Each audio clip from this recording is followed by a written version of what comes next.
صباح اليوم من منطقة النيرب.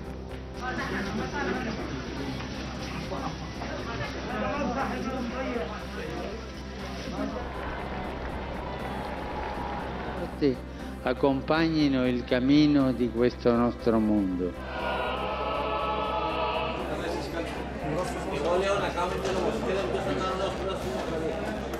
My expectation is that we're going to have some assistance from Russia. If not, then we are in a very difficult situation, maybe.